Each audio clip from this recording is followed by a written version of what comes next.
Thank you. Good afternoon, Prime Minister Kishida, dear Fumio, dear Ursula.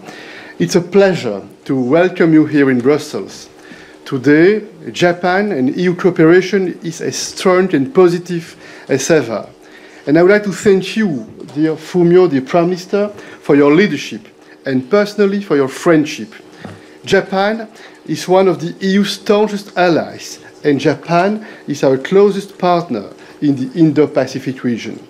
Today, we agreed to work for greater security and prosperity for our people and to generate more opportunities for our businesses. Our shared values are the bedrock of our relationship: democracy, rule of law, and multilateral cooperation. Japan's support to the people of Ukraine has been impressive. As the current G7 chair, you have stood resolutely in backing Ukraine and condemning Russia. And just yesterday, in Vilnius, we, G7 leaders, committed to ramping up our support for Ukraine and increasing the pressure on Russia. The EU and Japan are also working together to bolster peace and security on the Korean Peninsula. North Korea's nuclear program and restless missile tests like the one yesterday threaten regional and international security. We condemn these in the strongest possible terms. The Indo-Pacific is a vibrant and growing region, a key player in shaping global affairs. In the EU, we are stepping up our engagement with your region. Our 27 member states are united on China. Recently, the European Council reaffirmed its multifaceted approach. Both China and the EU have an interest in a stable and constructive relationship. We will engage to tackle global challenges, but these are issues that need to be addressed: level playing field, reciprocity, and a balanced economic relationship. We will diversify and de-risk where appropriate. We will always promote our values and our interests. Today, we agree to deepen our exchanges on all these issues. We are also taking a step forward in our cooperation on security, and we agree to launch a strategic dialogue that will also include security and defense, and this will boost our cooperation in areas like maritime security or cyber and hybrid threats. Today, we also identified key projects that will help us achieve our green and digital goals, like the hydropower storage project in Vietnam that will assist in phasing out coal and driving forward the green transition, or the Northern Corridor project in East Africa that will improve trade and transport connectivity in that region. Economic resilience is a top priority for both Japan and the EU. We agreed to step up our strategic cooperation to reinforce our supply chains, especially in critical raw materials like rare earths.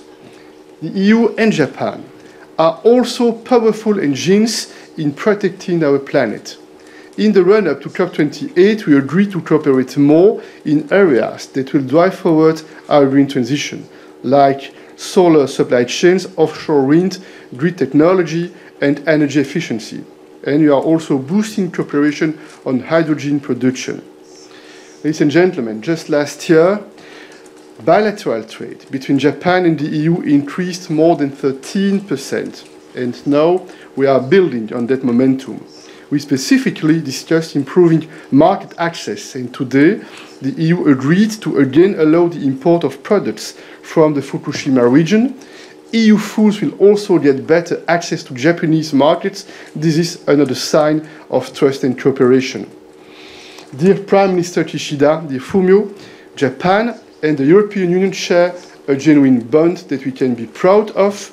We are reliable partners, we are reliable friends for greater peace and security in the world, and that will continue. I thank you. Thank you very much. Thank you, Charles, and thank you, Prime Minister Di Fumio. Yesterday, we were together in Vilnius as partners at the NATO summit. We discussed our cooperation in Europe and the Indo-Pacific. And today, we are here together in Brussels at the EU-Japan summit a very clear message of partnership and friendship. We share with Japan the analysis that from Ukraine to the Indo-Pacific, the world is one security theater. And also in Vilnius, the G7 under Japan's presidency and the European Union made very clear that security commitments to Ukraine are vital. We stand by Ukraine, as we have done since the beginning of the Russian aggression. At the same time, with our Indo-Pacific strategy, we are also increasing our engagement in the region, because we know that Indo-Pacific security and European security are indivisible. And I'm pleased that we are launching a strategic dialogue to coordinate on these unprecedented challenges to peace and security. And this includes, of course, also the vital topic of economic security. This is my first point. We've seen supply chain disruption caused by the pandemic and Russia's invasion in Ukraine. We've seen cyber attacks and economic coercion. All that has been a wake-up call for us. Economic security is of vital importance and a common concern. We agreed to coordinate on these issues at the G7 level, and now we are launching a bilateral dialogue on economic security as well. As you all know, Japan is a front runner in this area. We, the European Union, have just developed our own economic security strategy. So I believe that we have a lot to gain from working together on this topic. We share similar dependencies. We both see the need to de-risk our supply chains. So one of our objectives is to reduce over-reliance on a handful of suppliers, many of them based in China, for products that are vital for our economies. For instance, critical raw materials. I'm very pleased that we are concluding a cooperation arrangement on raw materials between the European Commission and Japan. The same goes for semiconductors. And I'm glad that we have also concluded a memorandum of cooperation on the issue of semiconductors. It will cover, for example, monitoring the supply chains. It will cover the very important aspects of research and, of course, the important aspect of advanced skills for these industries. Skilled personnel is badly needed. The second point that I want to emphasize is that we have taken stock of our economic partnership agreement. It is now in force since 4 years, and it is delivering. Trade flows have increased by 20%, and this despite the COVID pandemic. But we also know that we can do much more. Therefore, on our side, the European Union side, we agreed to lift the remaining restrictive import measures that were linked to the Fukushima accident. We have taken this decision based on science and based on the proof of evidence and based on the assessment of the International Atomic Energy Agency. And we also agreed to solve several other trade issues in the course of this year, in particular, the access for our agricultural products to the Japanese market. The third topic I want to mention is the stepping up our cooperation on digital. We have launched our digital partnership a year ago. Since then, we have made good progress on connectivity. For example, an exciting project that is we will deploy an Arctic submarine cable that delivers high capacity and secure connections between Europe and Japan. And now we go one step further. We will work on 6G, we will work on high performance quantum computing and cybersecurity. So the whole agenda of the digital partnership is growing and is getting more dense and concrete. Most importantly, we will cooperate on artificial intelligence. This has two legs. Of course, on one hand, we want to reap its benefits, but on the other hand, we also see the risks and we want to manage the risks.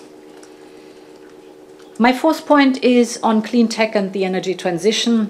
For that, we have our Green Alliance. It's the first Green Alliance the European Union ever concluded here with Japan. And now we are teaming up to deploy renewable energy, in particular offshore wind and clean hydrogen in Europe and in Japan. And in parallel, we are investing together in sustainable infrastructure around the world. On the European Union side, this is our investment program. You are well aware of Global Gateway. And there's a similar investment program on the Japanese side. Together, we are showing results, for example, from a hydropower storage project in Vietnam, to railway infrastructure in Indonesia, or to transport corridors in Africa, just to name a few examples. Finally, I shared our experience with carbon pricing, which is a very good way to reduce emissions while generating revenues for the clean energy transition. And it was interesting to hear the plans on the Japanese side. So in conclusion, it was an excellent summit with tangible outcomes. We need each other more than ever for our security and our economic resilience, and we are closer than ever. Thank you very much. はい、本日は、ブリュッセルを訪問し、ミシェル欧州理事会議長、そしてフォンデアライエン欧州委員会委員長と対面で日 EU 定期首脳協議を実施でき、大変嬉しく思っております。まず EU が日本産食品輸入規制の撤廃を決定したことは、被災地の復興を大きく後押しするものであり、日本政府として高く評価し、そして歓迎いたします。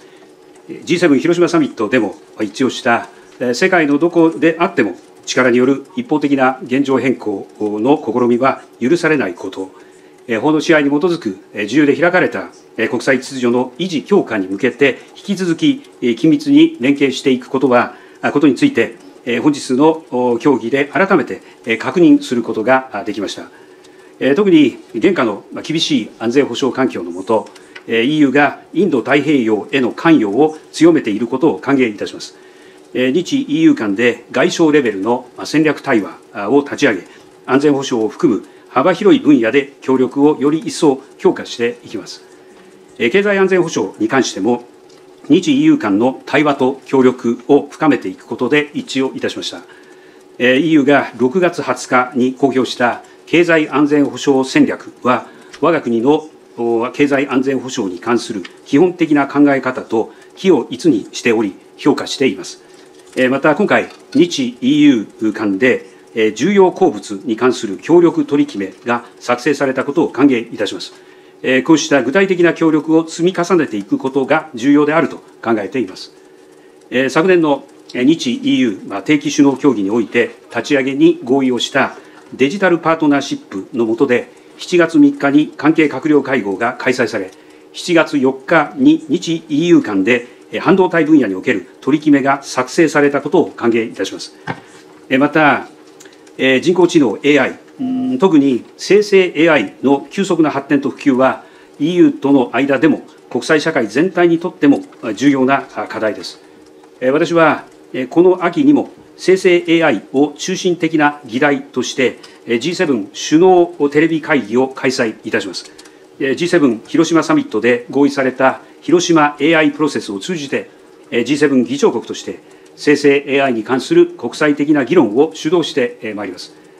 さらに持続可能な連結性及び質の高いインフラに関する日 EU パートナーシップに基づき、グローバルサウスへの関与強化の観点からも引き続き EU と連携していきます。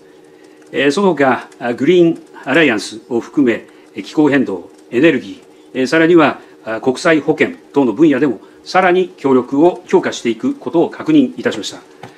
特に水素分野では、自動車分野での技術開発協力や、グリーン水素製造での協業など、数多くの協力プロジェクトが実施されています。この取り組みを強化すべく、産業、金融、技術を柱とする首脳も関与する日 EU の協力枠組みを立ち上げます。日 EU は水素分野でのトップランナーであり、水素流通のルール形成や技術、製品のグローバル展開、大規模サプライチェーンの構築を進めていくことにより、カーボンニュートラル達成に向けた水素社会、これを実現していきます。地域や国際情勢に関しても忌憚のない意見交換を行いました。ロシアによるウクライナ侵略への対応に関しては、一日も早く侵略を終わらせるべく、厳しい対ロ制裁と強力なウクライナ支援を継続すること、国際社会として一致して対応すべく、グローバルサウスを含む各国への関与を強化していくことを改めて確認をいたしました。中国に関しては、我々共通の懸念を直接伝え、国際社会の責任ある一員としての行動を求めつつ、気候変動等のグローバルな課題や、共通の関心分野については、中国と共同し、対話を通じて建設的かつ安定的な関係を構築していくことが重要であることを確認いたしました。北朝鮮に関しては、昨12日の ICBM 級弾道ミサイル発射をはじめとする核・ミサイル活動の活発化に深刻な懸念を共有するとともに、拉致問題を含む北朝鮮への対応において、引き続き EU と緊密に連携していくことを確認いたしました。本日の協議の結果として、共同声明を発出できることは、地域及び国際社会に対する極めて有意義なメッセージになるものと確信をしています。引き続き、ミシェル欧州理事会議長、フォンデアライエン欧州委員会委員長と緊密に連携をしてまいります。ありがとうございました。Thank you, Prime Minister, for your remarks.